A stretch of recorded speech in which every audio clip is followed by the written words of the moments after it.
Testifiquemos lo que Dios ha hecho en nuestras vidas. Podía ser la siguiente en compartir conversaciones que edifican.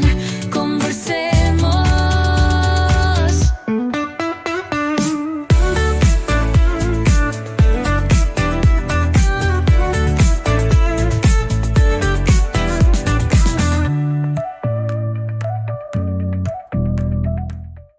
Hola, ¿qué tal? Un saludo a todos. Hoy estamos en nuestro programa conversando con la pastora Betsa.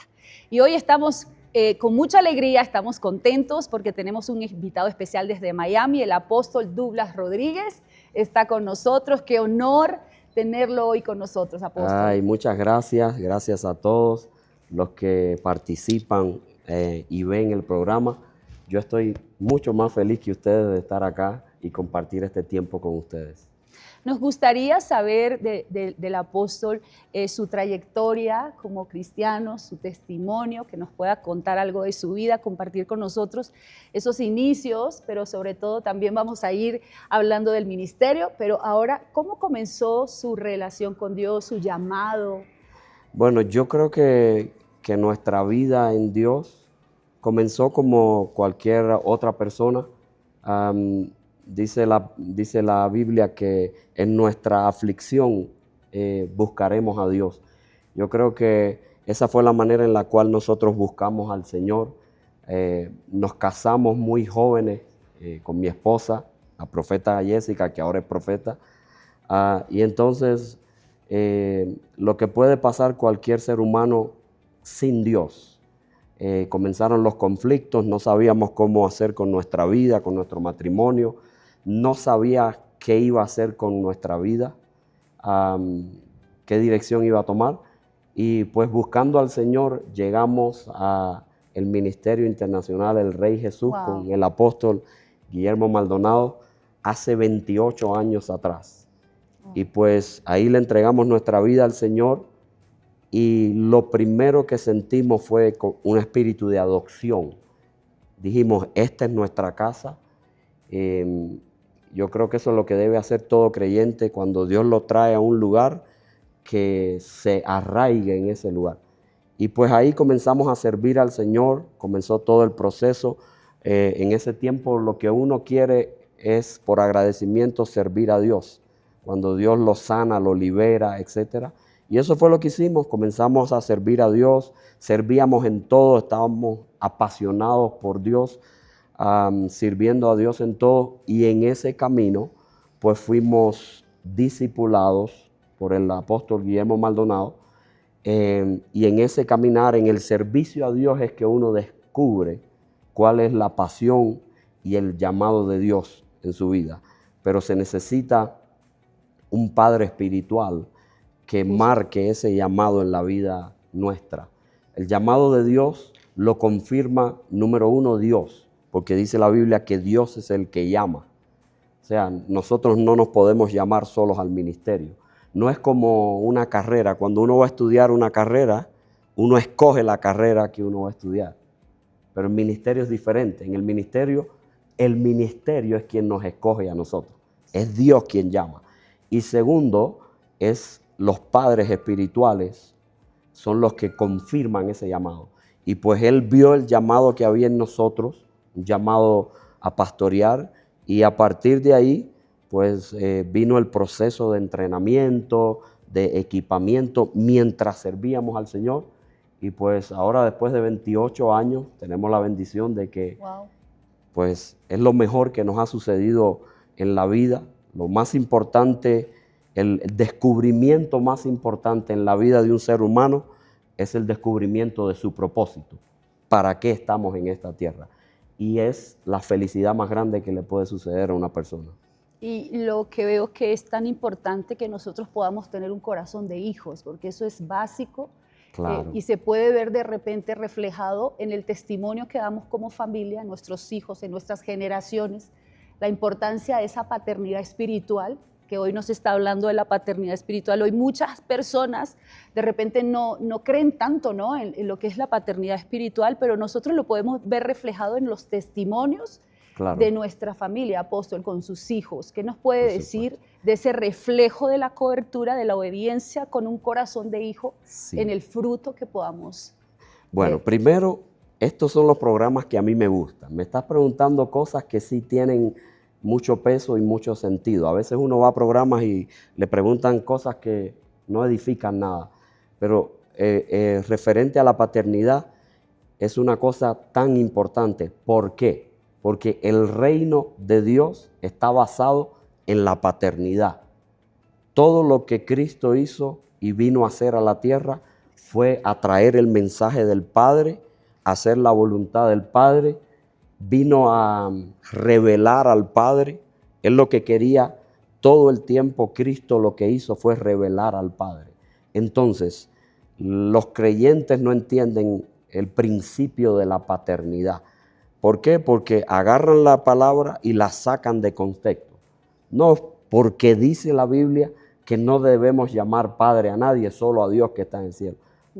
Sí, eso es lo que dice la Biblia, pero le hago una pregunta. ¿Cómo llamaba Pablo a Timoteo? ¿Cómo llamaba Pablo a sus iglesias que él supervisaba? Le decía, hijitos míos, sí, por quienes vuelvo a sufrir dolores de parto. Eliseo con Elías, Padre mío, Padre mío. En otras palabras, se sabe que Dios es Dios y es nuestro Padre que está en el cielo. Pero Dios, el diseño del cielo, así como es en el cielo, sea en la tierra, Dios lo trae a la tierra. En esta vida hay mucha escasez de padres que engendren hijos e hijos que se dejen engendrar. Espiritualmente. Claro, el engendrar es lo mismo que significa en lo natural. Cuando un padre engendra un hijo es por un propósito. La palabra engendrar significa sacar de adentro, significa llevar una persona a la madurez. Entonces, si no existieran padres que creen en sus hijos, entonces los hijos nunca van a llegar a nada. Exacto. Y eso, como usted dijo, se va a reflejar en nuestras relaciones. El fruto en los hijos nos puede contar algo de su hija, creo que se acaba de casar, y hay un gran testimonio ahí, ¿no? Claro, por la gracia de Dios. La obediencia de los hijos, ¿no? Claro, la obediencia de los hijos y la obediencia de los padres, porque muchas veces nosotros como padres tomamos decisiones y pensamos que eso quedó ahí, pero nuestras decisiones trascienden generaciones. ¿Qué hubiese sucedido con mis hijas si yo no hubiese sido obediente al llamado de Dios, por ejemplo? Dios me llama y yo no quiero. ¿Qué hubiese sucedido con ellas? Entonces, Dios es un Dios generacional. El Dios de Abraham, el Dios de Isaac, el Dios de Jacob. Dios no piensa nunca en una sola generación. Dios es un Dios trigeneracional. Entonces, nosotros lo que nosotros somos hoy, nuestros hijos lo van a heredar. Y así mismo va a suceder con la próxima. Hay una recompensa por obedecer a Dios. Obedecer a Dios. Padres rebeldes van a dar a luz hijos rebeldes. Exactamente. Entonces, la pregunta es, ¿qué hubiese pasado con mis hijas si yo no hubiese sido obediente? En todas las áreas, en cualquier área. Entonces, eso va a trascender generaciones. La obediencia nuestra al llamado de Dios, la obediencia nuestra a la sumisión a la autoridad. Para eso se requiere humildad. Claro. Porque creo que el tema del orgullo está muy relacionado con la rebeldía, porque el orgullo es el que no deja que nosotros podamos creer en la autoridad de Dios puesta en una persona, porque hoy creemos que la autoridad es directa. No, yo me relaciono directo con Dios, sí. Pero Dios delegó su autoridad sobre sus iglesias, sobre sus siervos, sus apóstoles, profetas. Y bueno, eso lo podemos ver reflejado. Y yo veo el testimonio del apóstol, ese corazón de hijo que ha tenido con el apóstol Guillermo Maldonado, que es nuestra cobertura. Damos gracias a Dios por su vida. Y también quisiéramos decir, ¿qué nos puede recomendar? Aparte de que vemos esos frutos como familia, con los hijos, las generaciones bendecidas, ¿Qué le recomienda a un discípulo en este tiempo, en tiempos de crisis de los ministerios? Porque los ministerios pasan crisis, pasan problemas. ¿Cuál debe ser nuestro comportamiento en momentos de crisis en un ministerio como hijos? Como hijos. Yo creo que dice la Biblia, yo creo no, dice la Biblia, toda casa es edificada por alguno, pero el que hizo todas las cosas es Dios. En otras palabras, si ustedes no hubiesen sido obedientes al llamado de Dios, nunca existiera su ministerio. En otras palabras, lo que los relaciona a ustedes con el resto de la congregación, vamos a llamar congregación ahora, es que ustedes fueron obedientes al llamado de Dios. Y entonces dieron el paso de fe para hacer la visión de Dios. Y allí entonces llegaron los creyentes, llegaron las personas que Dios asignó para estar acá. Sí, porque el ministerio también es como un esposo, como un matrimonio. Y se debe fidelidad en las buenas, en las malas, en la salud, en la enfermedad. O sea, esa parte del compromiso de pacto y de fidelidad. Así es. En las buenas y en las malas en el ministerio, en tiempos de crisis, yo creo que uno ve reflejado la diferencia en aquellos que se someten, en aquellos que resisten la prueba, en aquellos que no cuestionan, en aquellos que ni siquiera buscan ver la desnudez. Claro. Eso es algo que trae una gran bendición. Sí, las crisis siempre vienen y las pruebas vienen con un propósito, y es revelar los corazones. Exacto. No, usted nunca va a saber quién es en realidad alguien hasta que no venga la prueba, hasta que no venga una crisis o venga la presión. Por ejemplo, los matrimonios. Exacto. O sea, nunca vamos a saber hasta que no haya una situación, una prueba, una presión. Cuando todo está bien, todo es gloria, amén a todo. Sí. Pero cuando viene la prueba, la presión, ahí es donde sale el verdadero carácter. Ahí es donde se revelan los corazones. La fidelidad. Las intenciones. Ahí es donde se revela quién es leal y fiel. Entonces está muy conectado, la paternidad está muy conectada a la casa. Cuando uno llega a un ministerio, a una iglesia, generalmente llegamos como creyentes. Pero si Dios te trajo ahí, tenemos que cruzar la línea de ser simples creyentes para ser hijos. Nos convertimos en hijos. Sí. Es difícil edificar algo con creyentes. Los creyentes y las multitudes, dice la palabra que Cristo tuvo compasión de las multitudes, porque estaban desamparadas como ovejas sin pastor. Pero las multitudes solo vienen por los panes y los peces. Exacto. Pero después Cristo se relacionó con un segundo grupo de personas, sí, que eran 120. El grupo se hacía más pequeño. Ya estos 120 pensaban diferente, estaban comprometidos con Dios. Pero no quedó ahí, el grupo se hizo más pequeño. Eran 70 después. Wow. Y después 12. ¿Por qué? Porque a medida que nosotros vamos comprometiéndonos con Dios, nuestra mentalidad va cambiando y vamos cruzando ciertas líneas. La línea de la comodidad, la línea de la conveniencia. Ya no solamente venimos a la iglesia porque queremos que se nos supla nuestra necesidad. Ya ahora queremos nosotros ser agentes de cambio para otros. Exacto. Ya después cruzamos otra línea, la línea para ser hijos.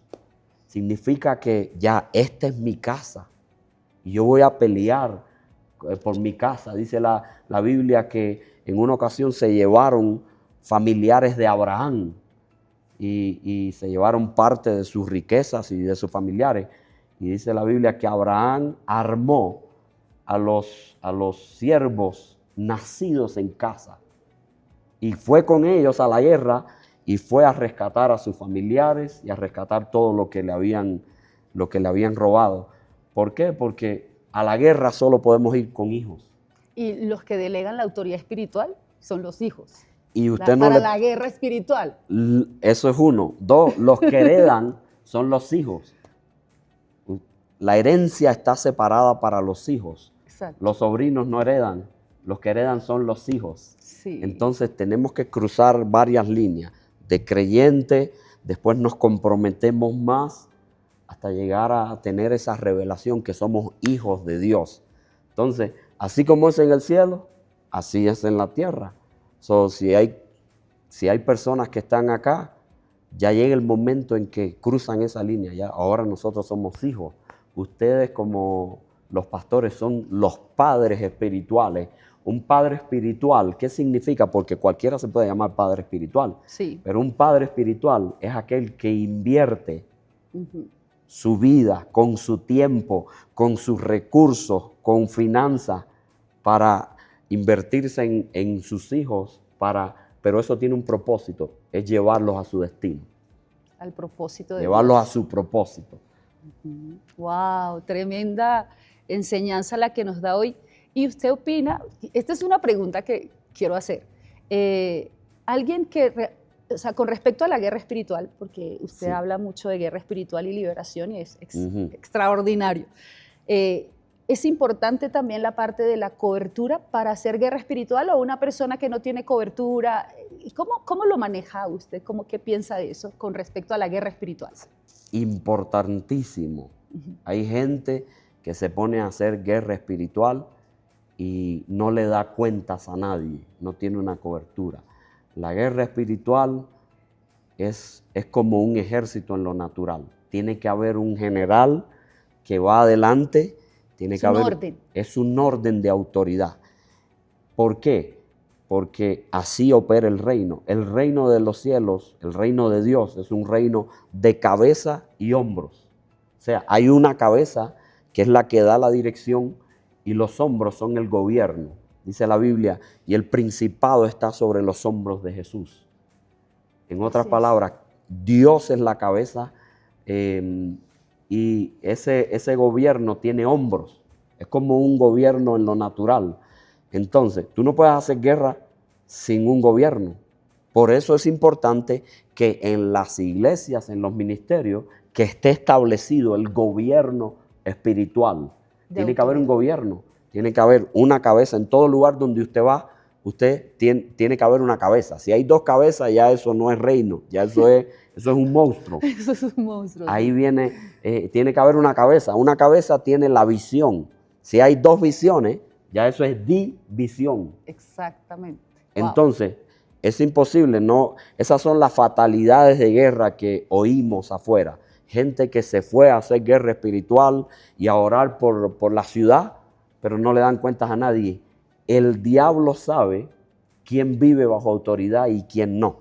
Como esos que los desnudó, quedaron desnudos porque le dicen, a Pablo conocemos, pero a ti no te conocemos. Así es, sí, querían echar fuera un demonio. Exacto. Y el demonio les dijo, ¿ustedes quiénes son? Exactamente. Dice la Biblia que eran exorcistas ambulantes, gente que no le da cuentas a nadie. Y la gente no entiende, porque a veces hay gente que tiene ahí medio rebelditos, que dicen, ay, pero es que yo tengo que dar cuentas de todo, hasta cuando voy al baño. No se trata de eso, se trata de la revelación que tú tengas de vivir bajo autoridad. Pero la gente no se da cuenta que el vivir bajo autoridad, los beneficiados somos nosotros. Exacto. Nosotros somos los más beneficiados. Si yo doy cuenta de todo lo que hago, entonces eso me beneficia a mí, porque eso me cubre a mí.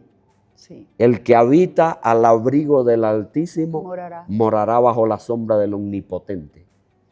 Para morar bajo la sombra del Omnipotente, tienes que habitar bajo el abrigo del Altísimo. O sea, tienes que tener una cobertura. Todo lo que yo hago, yo reporto. Yo doy cuentas por todo lo que lo haga. Como un hijo. De lo que hago, como un hijo. Porque al final, Dios va a venir a pedirnos cuentas, anyway. Exacto. En el reino, eso es un principio. Todo ministerio tiene que tener establecido el gobierno de Dios en su iglesia.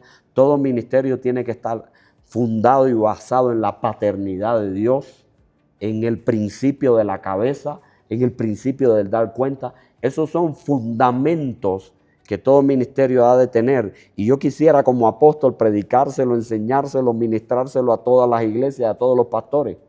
Por eso es importante en los últimos tiempos la voz nuestra de los profetas y de los apóstoles verdaderos. Que vayan a edificar a las iglesias. Sí. No vayan simplemente a un mensaje. Nosotros vamos a edificar a las iglesias. porque son los apóstoles los que fueron llamados para madurar a los creyentes. Efesios 4:11.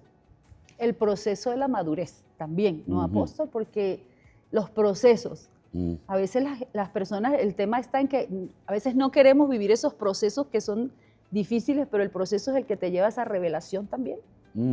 ¿O no? Sin proceso no hay madurez. Sí. El proceso es igual a tiempo. ¿Cómo le puedo decir? Lo que ataca más a esta generación es que lo quieren todo rápido. Y sin proceso no hay madurez. Todo lo que entra a esta tierra tiene que pasar un proceso. ¿De disciplina? De todo. El proceso incluye muchas cosas, pero sea más largo o más corto, todo lo que entra a esta tierra tiene que ser procesado para ser aprobado por el cielo. Sí. Por ejemplo, Adán la tuvo fácil, porque Adán no tuvo que pasar un proceso, porque Adán, Dios lo puso en la gloria. En el cielo no hay proceso, porque todo está en un estado maduro. Pero una vez que algo entra a la tierra, tiene que pasar un proceso. Ya Cristo tuvo que pasar un proceso. Cristo tuvo que meterse en el vientre de una mujer, nacer, crecer, desarrollarse, tuvo que pasar un proceso. El proceso es el sello de aprobación de Dios. Y esencial. Es esencial, y si tú tratas de brincar el proceso o buscar un atajo, Dios te va a devolver al punto inicial. Sí. Porque es importante el proceso. El proceso es el control de calidad de Dios. Wow, tremendo. Usted me dice que es una mujer de Dios, me tiene que mostrar cuál es su proceso. Sí. O sea, la gente dice, no, que yo soy un hombre de Dios. Muéstrame tu proceso. Tu obediencia. La obediencia es parte del proceso. Eso es muy importante porque todos vamos a pasar un proceso. Cada vez que Dios te va a entrar a una nueva temporada, hay un proceso nuevo. Porque la gente dice, bueno, ya yo pasé el proceso. Sí, pasaste el proceso para estar donde estás ahora. Pero para donde Dios te quiere llevar, hay otro proceso. Exacto. Entonces nosotros estamos siendo procesados continuamente. Dice la Biblia, hasta que lleguemos a la estatura del varón perfecto. Respóndame usted, ¿quién está a la altura de Cristo? Pues, todavía nos falta mucho. Nos falta mucho. Entonces vamos a estar siendo procesados y hay algo clave en la ley del proceso. El proceso en Dios es una ley, no es una opción. Y hay algo clave, la obediencia cuenta mucho. La obediencia es clave en el proceso. ¿Usted quiere que el proceso se alargue? Empiece a quejarse o rebélese en contra del proceso. Ay, ¿por qué estoy pasando esto? Como el pueblo de Israel. Y la gente, como el pueblo de Israel, se empezó a quejar. Usted se queja y el proceso se hace más largo. Usted es obediente al proceso y el proceso se acorta. Siempre hay que pasarlo. Entonces, la obediencia cuenta mucho. Me recuerdo cuando era bien joven, ya en el ministerio, le hago una pregunta a mi padre espiritual y le digo, dígame una cosa que me va a ayudar para yo cumplir mi propósito en esta tierra. Y me dijo, la obediencia cuenta mucho. Exacto. Ese es el Espíritu de Cristo. El Espíritu de Cristo dice que fue obediente hasta la muerte. Entonces, me encantan estos programas que edifican, me encantan estos programas que llegan a algo, que son principios y valores que ya no se hablan, ya no se predican. Hoy en día es fácil, cualquiera va a las redes sociales y dice que es pastor, pero muéstrame tu proceso. Exacto, wow, tremenda enseñanza. Bueno, damos gracias a Dios por su vida, apóstol. Estamos muy honrados de haberle tenido con nosotros en nuestro programa, conversando con la pastora Betsa, y nos despedimos, apóstol. Pues para mí ha sido un placer y estamos siempre para servirles. Les amamos mucho y pues esperamos vernos pronto. Dios les bendiga. Conversaciones